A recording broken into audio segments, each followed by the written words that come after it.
Hoy vamos a hablar del síndrome de Phelan-McDermid.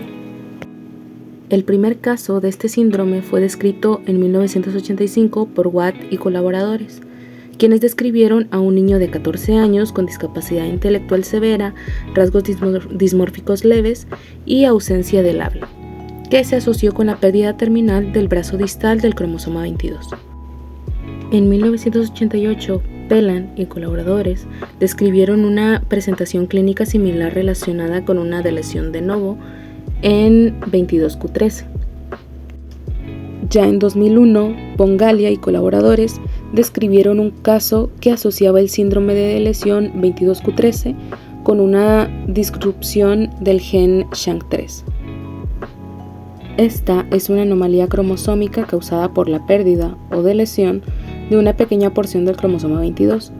Esta deleción ocurre cerca del extremo del brazo largo, o también llamado brazo Q, del cromosoma 22 en la región designada como Q13.3. Para entender un poquito mejor, empecemos porque los cromosomas se encuentran en el núcleo de todas las células del cuerpo. Estas van a llevar la información genética para el crecimiento y desarrollo de cada individuo. Los pares de cromosomas humanos incluyen los autosomas, que están numerados del 1 al 22, y los cromosomas sexuales X y Y. Cada cromosoma tiene un brazo corto designado como P y un brazo largo identificado por la letra Q. Los cromosomas se subdividen en bandas numeradas, por lo tanto, cromosoma 22q13 se refiere a la banda 13 localizada en el brazo largo, o sea el Q, del cromosoma 22. Esta deleción implica la pérdida de una copia del gen SHANK3, que codifica la proteína SHANK3, y pues esta se expresa en el cerebro, el corazón, riñón y otros órganos. El papel más importante de este gen se observa en el cerebro, ya que se expresa en las áreas cerebrales implicadas en los procesos de las funciones cognitivas. Otros genes que están dentro de la región 22q13, que es perdida en este síndrome, probablemente contribuyen a las características variables del síndrome. Estas características dependen del tamaño de la deleción y no tanto de la pérdida de SHANK. Los síntomas comunes incluyen bajo tono muscular, o sea, hipotonía, discapacidad intelectual, retraso o ausencia del habla, crecimiento anormal, entre otros.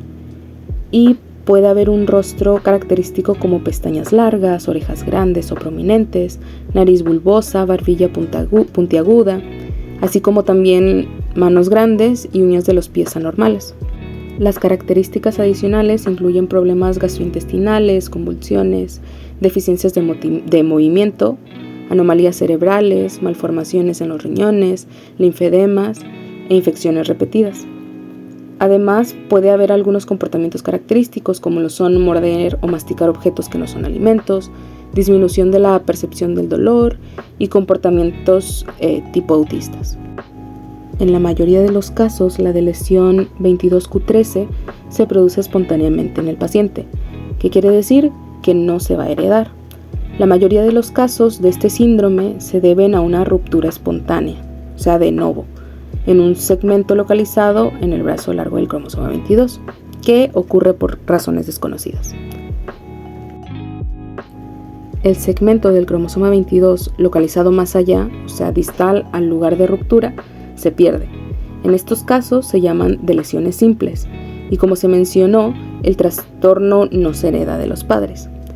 Es decir, los padres tienen cromosomas normales, pero la rotura del cromosoma 22 se produce como una nueva variante cromosómica en el óvulo o espermatozoide que contribuye a la formación del embrión.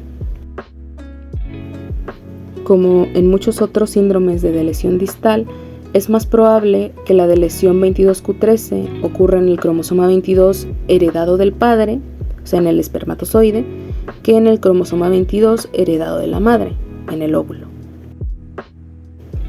Y en la forma de novo, el tamaño de la deleción terminal es variable y puede ir de 130 kilobases a 9 megabases.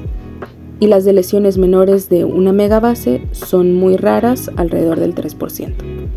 Y el 97% restante de las deleciones terminales afectan entre 30 y 190 genes. Las personas con pequeñas lesiones ubicadas más cerca de la punta parecen tener una mejor evolución.